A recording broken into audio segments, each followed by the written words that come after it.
Good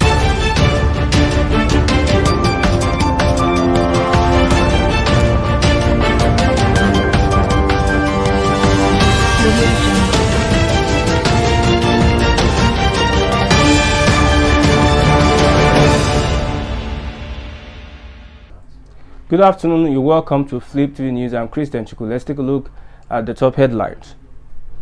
Inec responds to allegations of fraudulent voter registration. Terrorism charges, Kanu receives legal team in DSS custody.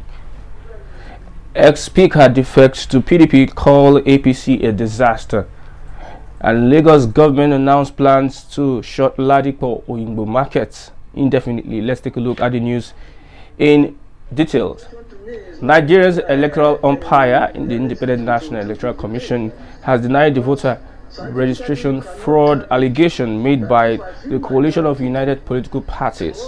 The commission also denied the claim by the group that it planned to suspend the use of the bimodal voter accreditation system for the 2023 general election following a lawsuit filed against it before the Federal High Court sitting in Owerri, Imo State capital.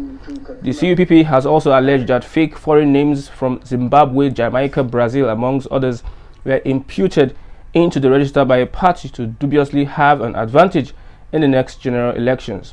Reacting to the CUPP's allegation on Thursday, the Inec National Commissioner and Chairman, Information and Voter Education Committee, Festus Okoye, in a statement, said the Commission has not added the newly registered voters to its voter register as it is still carrying out automated biometric identification system cleanup. Let's take a look at this video as the chairman of INEC speaks on the allegations.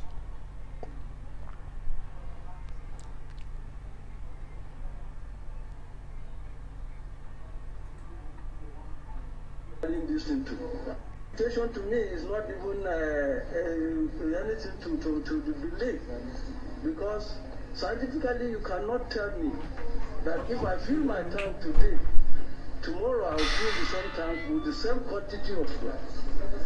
And if I'm running a petrol station today, if I go to... Let's take a look at the next reporter. Terrorism charges, Kanu receives a legal team in DSS custody. The detained leader of the indigenous people of Biafra, Nnamdi Kanu, has received his legal team in the custody of the Department of State Services and expressed optimism that the terrorism charges against him will be quashed by the Court of Appeal.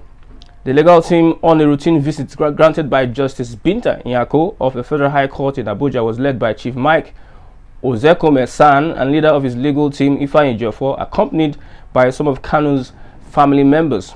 The visit was to give the detained Biafra Nation agitator feedback on the Court of Appeal's proceedings of September 13th, where the legal team prayed the appellate court to dismiss the remaining 7 charges of terrorism and treasonable felony brought against him by the federal government.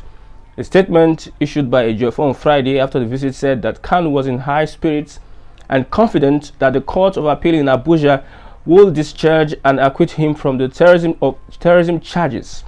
According to him, Kanu used the visit to send words of appeal to his followers, especially the Umuchineke, to remain consistent, resolute, unshaken, focused, and prayerful, with the hope that there must be light at the end of the tunnel.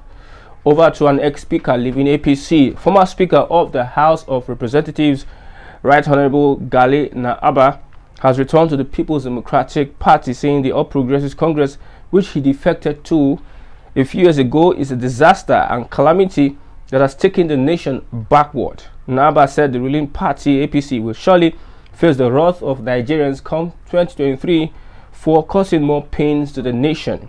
In a statement by Honorable Dr. Golo Timothy, Naaba's defection was announced yesterday at a large meeting of former House of Representatives members in Abuja by former Deputy Speaker Austin Okpara, who presided over the meeting. He said Naaba, alongside all his supporters in Kano State and across other states, all have returned to the PDP to work for the emergence of Atiku Abubakar for president next year. Presiding over the meeting, Austin Okpara said the PDP is poised to take over power to restore human dignity and economic survival of the nation. He said the absence of the PDP in power in the last 8 years has affected everything in the country and that the earlier the party is back in power, the better for everyone. Over to Lagos State and the closure of Ladipo and Oyingbo markets. The Lagos State government has announced plans to shut down both Ladipo and Oyingbo markets in the state indefinitely by next week, Thursday, due to traders' indiscriminate waste disposal. The state government said that the move became imperative as it could no longer tolerate any more violations, including reckless waste dumping, non-payment for waste services, and general poor waste management situation in these markets. This was made known by the managing director of the Lagos State Waste Management Agency, Ibrahim Odumboni, who said that traders in both markets engaged in unwholesome environmental practices. According to the statement, a statement from Folashade Kadiri, a spokesperson of Loma, Odumosu said that the unwholesome environmental practices by these traders continued in the markets despite repeated warnings from the agency. The Loma boss said our attention has been drawn to the deplorable state of the environment around Ladipo market, Mushin and Oyingbo market, resulting from reckless waste dumping by traders. Now let's go to Prof. Ujuanya and a certain Piers Morgan have a clash on Twitter. Biafran-born US academician Professor Ujuanya and UK media personality Piers Morgan have clashed on Twitter. Prof. Aya made global news after her tweeted address to Queen Elizabeth generated mixed reactions from people all around the world shortly after the Queen's deteriorating health was announced before her final demise last year. Uju took to Twitter to describe the Queen as the chief monarch of a thieving, raping, genocidal empire. She went on to wish her excruciating pain. More clashes expected on Twitter over these issues. With that, we've come to the end of the news on Flip.